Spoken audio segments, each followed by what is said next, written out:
Hey, what's up, everybody? It's Maymoney back again for another discussion of one of our favorite shows, The Walking Dead, which finally has returned to us as of Sunday night.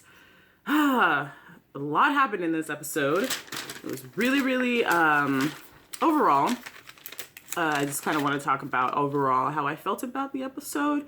It wasn't the most crazy, exciting mid-season premiere that we've had before, but I will say that there were a lot of moments in the episode that were some of my favorites throughout the series, and we'll get back into that later.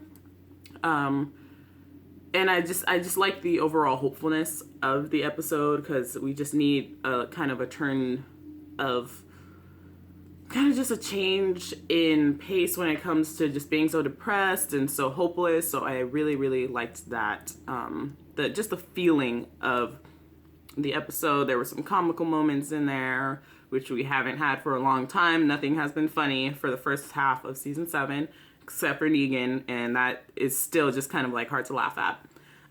So yeah, overall, I really liked the episode. I enjoyed it. I was excited to be back to The Walking Dead.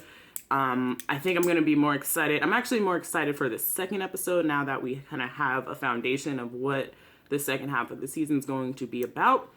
And I'm excited to start really gearing up towards fighting back. And I really want to see a confrontation between the Saviors and our group, because we want our badass group back in action. So, that being said, that's how I felt overall about the episode. And let's get into some of the nitty gritty parts and let's discuss, shall we?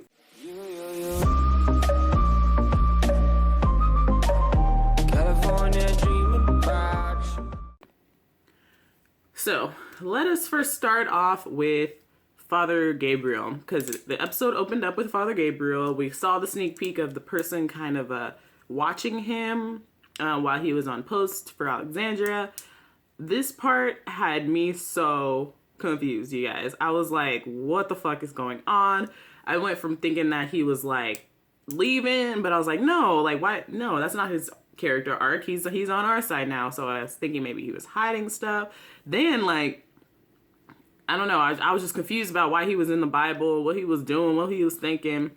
And then when we heard like the crash and like saw like it was close up, he was all sweating and pouring shit all into the boxes and spilling shit. I was just so confused. I thought initially, you guys, if you see my reaction, I thought that he was like having a heart attack or something. I was like, oh shit, does he have like poor health and he's like having a hard time, like he having a seizure, like what the fuck is going on? I thought he was like for real, like physically like having a health problem, because I was just so confused about what he was doing. But then we see him go into and hop in this car, and apparently somebody pulled up. The second time I watched it through, I did notice somebody like pull up. Sorry.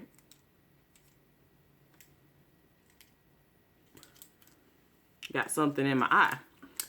Yeah, but somebody was in the car with him. I don't know anything about what the fuck was going on. That part really confused me. But we saw that happen.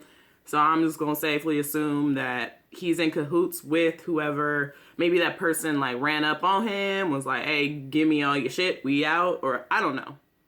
Or maybe that person saw. So we don't have to really go back to it. We'll go back to it a little bit later. But he put a note that said boat in the little thing, in the little inventory notebook that they had. And I was like, well, how would he know that they were at the boat? So definitely he has to be like in cahoots with the person that was watching them at the boat and everything. So that's just all I got from that. I don't know what else he could be doing besides that. So let's go to the events at, like, I don't even really feel like I want to talk about Father Gregory and all that. I mean, that whole scene at the hilltop, you know, I'm glad the hilltop's fighting back. That's all I really cared about, is that the people at the hilltop are down for Maggie, leading them, and are down to start learning how to fight back. If they feel like they can do it, why not go ahead and fight back? So that's all I really need to discuss on that. I don't feel like there's not much really happened in that sequence. But let's go to the kingdom, because this is an important part. I'm glad that Jesus was smart enough to, grab a walkie-talkie, because that really helped them out a lot during this episode, and I think it's going to help them out a lot down the line. So they end up going to the kingdom, meeting up, and it's just kind of, that part was a little weird for me, and I'll explain a little bit later, especially when Ezekiel comes in. But I do like that we got Richard, who we knew that he was gonna be on our side of the survivors. So I'm glad Richard pulled up initially on them, because I really like Richard. And when he said he wanted to come with Rick, I was like, yeah, bring Richard with you, because I really like him as a character. So I'm excited to see more from Richard, just because I know he's on our side. I know he wants to fight back. I know he's fed up, and I really felt for him in the last episode when he was like in the trailer and just so like beat down and so hopeless about the fact that nobody wanted to fight back and he was only one. And I just felt like, damn, that must be so hard to feel so alone in that, just feel so alone, especially under the thumb of the saviors. So yeah, they get to the kingdom. We just fast forward right over there to when they're meeting King Ezekiel. There's so many of these freaking like names that are starting to run in on me. But, so they go and they meet King Ezekiel, and first of all, I love the look on everybody's faces. They're all the way in the back like, this motherfucker got a tiger. Best not just be running up on people that have tigers, so we just gonna stay back here, make sure it's cool. I loves that. That was kind of a comedic moment. So they all kind of get acquainted to him, and they ask him, hey, like, we have something in common. We're all under the thumb of the saviors. Morgan's there. King Ezekiel, he ain't with it. He was looking hella salty. And he just pretty much told him flat out, like, no, but he'll sleep on it and think about it. And I really like that beautiful Rock in the Road story that I just loved how Andrew Lincoln presented it. I love when he can just talk for a little bit. I'll just sit there and listen. So I thought that was really nice and well done. And I also liked the moment where, Morgan finds out about Abraham and Glenn and Spencer and Olivia and how Daryl was taken, how Eugene was taken. He really like has been so detached from all the shit that they've been going through, and I really like how they said like they were brutally beaten. They weren't just killed, like they were brutally killed and right in front of them. And just like, he was so detached from everything that they were going through. And then he needed to know and feel some type of way. I feel like it was a little bit like, just kind of like, oh, I'm sorry they're gone. I wish it could have been a little bit more from that, but it is what it is.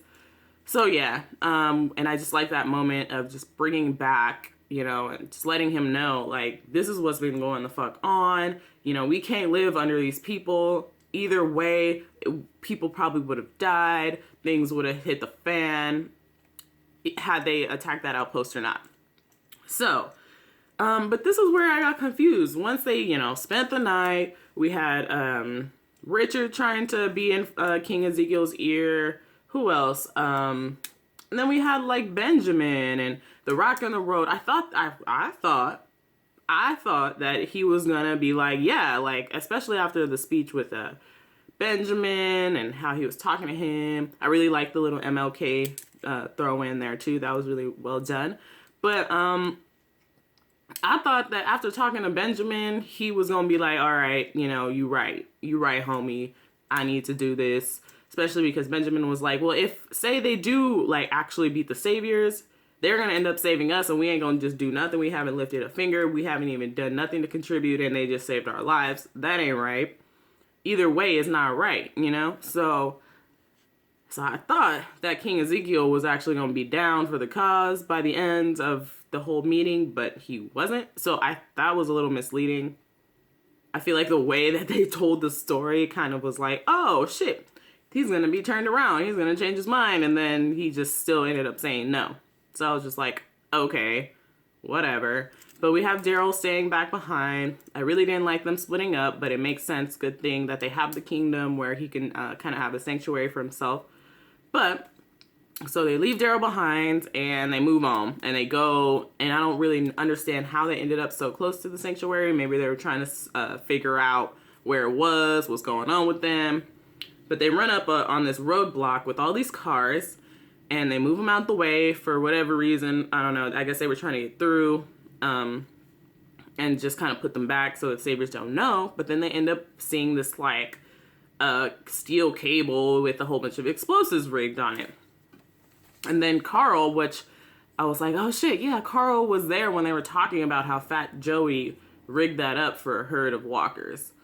But they were like, we need these motherfucking explosives, which I was like, hell yeah, you do. You better figure it out. And then this is where I was like, whoa, where the fuck, who are you? Like Rosita, who we'll talk about a little bit later. But I was kind of like, who the fuck are you? When did you learn how to defuse bombs? When did I miss something? Because usually I pay attention to all the details in this show. I don't remember her knowing how to defuse bombs. Maybe Abraham taught her at some point. I don't know. That just caught me off the motherfucking guard for sure. It went left. Luckily, she knew how to defuse bombs. They got the bombs. And I love the music and that sequence. It was super high and super high tension in that like sequence right there.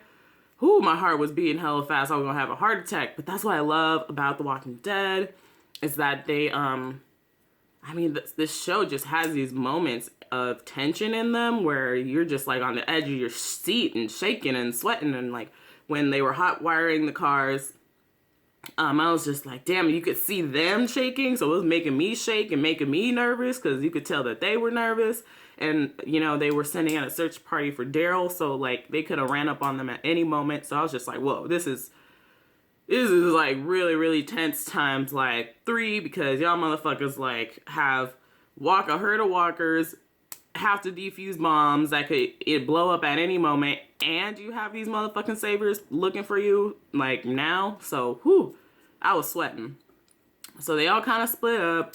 Sasha and Jesus go back to, the hilltop and they defuse the motherfucking bombs. And then there's this part with Rick and Michonne that I was just like, damn, that was, I mean, you guys know what I'm talking about, the highway sequence.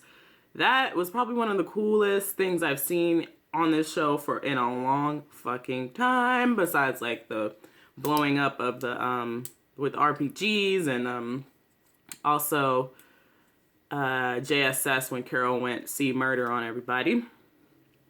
But this I can just add to one of my favorite sequences of the whole series for sure. For me, I just loved it. I loved every moment of that. I was completely taken aback by it and just enjoyed it thoroughly. It was so badass, and just to see the power couple fucking getting it in like that, I was just like, wow, you guys are amazing. So yeah, I just loved that whole event on the highway. It was very, very intense. Had me on the edge of my seat. Really action-packed. And we got to see a whole herd of walkers, which we haven't seen in a while, which is good. Just to remind us about, you know, what this show is about. And it's really about the dead. So yeah, we get back to the house. We get back to Alexandria, and these motherfuckers, actually, I really like this character, so I kind of can't, like, hate on him too much. But, what's his name? Simon. I'm gonna not call him Trevor, because he has a character name, and I respect the actor, so his name is Simon. Simon pulls up on them and is just like, hey, we just checking for Daryl. I actually kind of like Simon. I feel like he's a little bit more reasonable. And you can kind of talk to him a little bit, like, especially when we first were introduced to him, you know, he was like, hey, you know, say hello or goodbye to some of them people in the RV. You never know. He just kind of left them, let them be. So, you know, he kind of seems like a okay, reasonable someone you could talk to. He's kind of an asshole at the same time, but he's not as just like as assholeian as some of these other motherfuckers that we have seen in the Saviors group, especially that one dude that was like creeping up on Enid and beat up Aaron. He needs to go. I'll beat his ass myself. I'm done with that dude. He needs to go. But so far we had Simon. He was walking around checking for everything. Notices that they pantry hella dry, and then Rick's like, hey man, I'm just noticing this now too. Why the fuck is the pantry hella dry? We gonna have to talk about this later after these motherfuckers leave, because somebody was up in here, up in the pantry. So, but yeah, they leave. Daryl's not there. Luckily, he's at the kingdom. He's safe. And then we could get back into Father Gabriel. And see, I don't understand what Rosita's attitude, why it was the way it was. I thought, now let me know what you guys think about this. I thought that Rosita was cool with Sasha, first of all, because they kind of had a little acknowledgement. You know, you ain't got to be braiding each other's motherfucking hair, but you ain't got to be held salty and a bitch like she was to Sasha earlier in the episode. If I were Sasha, I would have clapped back. I would have been like, bitch, you ain't gonna be talking to me like that. I don't know what the fuck, you done lost your goddamn mind. Like, you need to chill. Was not my fault that he didn't like your ass, okay? And we got hella shit to worry about. Why are you worrying about old shit? Like, I'm sorry. She would have not been talking to me like that. I would have had to shut that shit down. So I just didn't think that that was necessary. Her attitude was very salty and bitter the whole episode. Yeah, like, I like Rosita, but I just was kind of taken aback at the way she was talking to Morgan, the way she was talking about, oh, Father Gabriel, he just left. Like, don't even worry about him. I'm like, damn, you just a Debbie fucking Downer. Maybe she's feeling really guilty and hard on herself for what happened with the whole, you know, Olivia and trying to shoot people and, you know, shoot Negan and stuff. But I was just like, bitch, you need to calm the motherfucking down, shut your mouth and defuse the bombs and be useful. And that's it. Other than that, you just need to just keep quiet, because don't be talking to Sasha like that.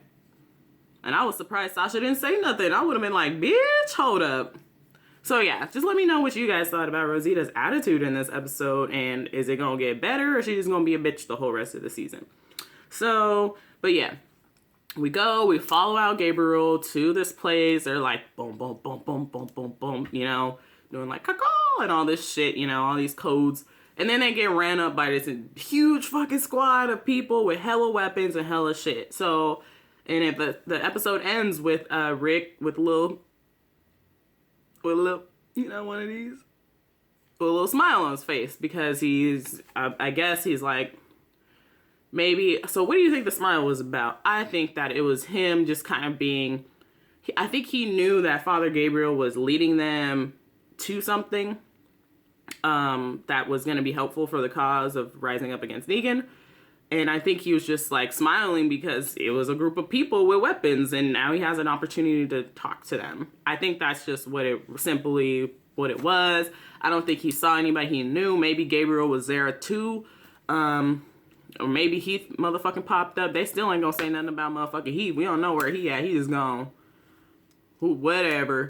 But yeah, so it just ends off at a nice little smile.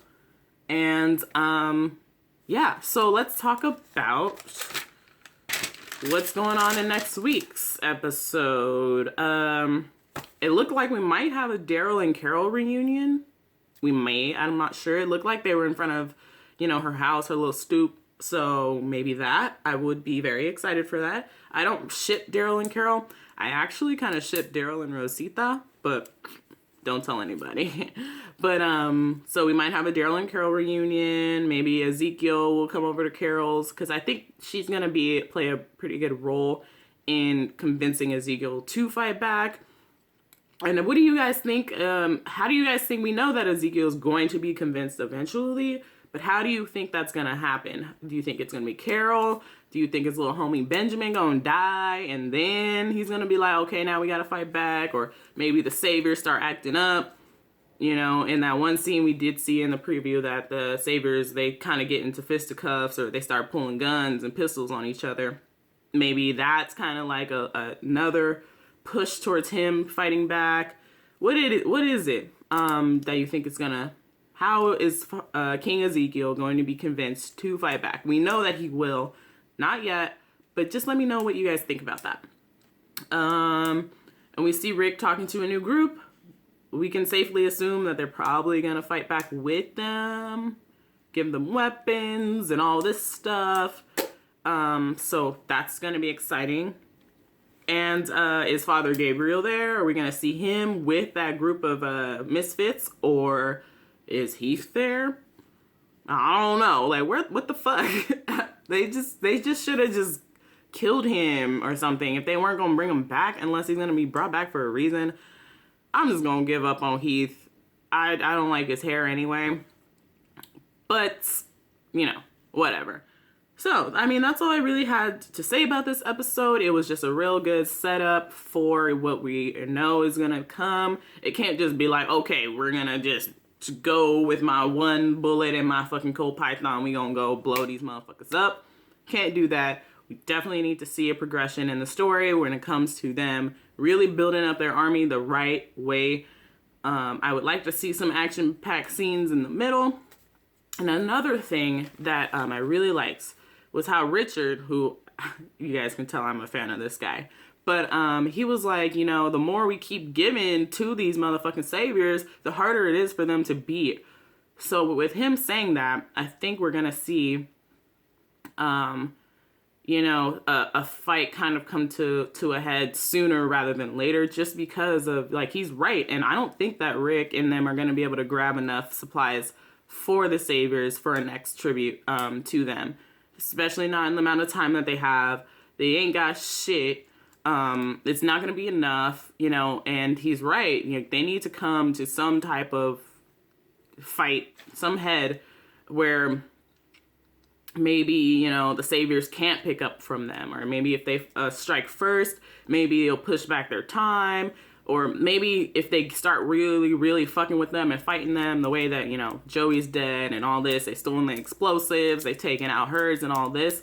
If they can keep them distracted from having to pick up from them, that might help, you know, prevent them losing more people and all of that and just kind of being under their thumb. Like, they need to really start clapping back at them just to keep them occupied so that they don't come looking for more shit and come swarming in with all their tanks and all that shit.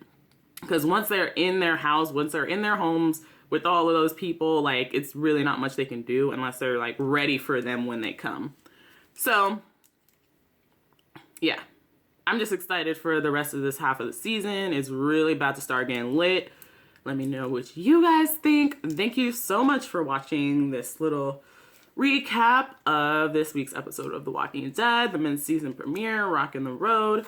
It was exciting to finally talk about some new Walking Dead. I can't wait till next Sunday. Until then, just check out my review. If you haven't seen it all, or not my review, my reaction video, if you haven't seen it already. Keep an eye out for, if you watch The 100, if any of you guys watch The 100, I will be doing a reaction and review Wednesday and Thursday-ish around there for The 100. And yeah, so like this video, that really, really helps me out, just kind of getting it out there. Subscribe to my channel if you'd like to get more updates about when I'll be posting. Follow me on Instagram and Twitter and Snapchat. That's where I update, let you guys know when I'm going to be posting. And also I just, you know, post stuff about what I do regularly. And I think that I'm a pretty okay person where I'm cool enough to follow and just kind of like see what I be doing every day. So yeah, thank you so much. I appreciate you guys watching. And I'm excited to really get into a discussion. So comment down below and let me know what you guys thought about this week's episode. Let me know what you guys think is going to happen next week. How is King Ezekiel going to be convinced? And what do you think of the first real fight? How is it going to come down? So yes, thank you so much again and again. I love you guys and I will see you next week.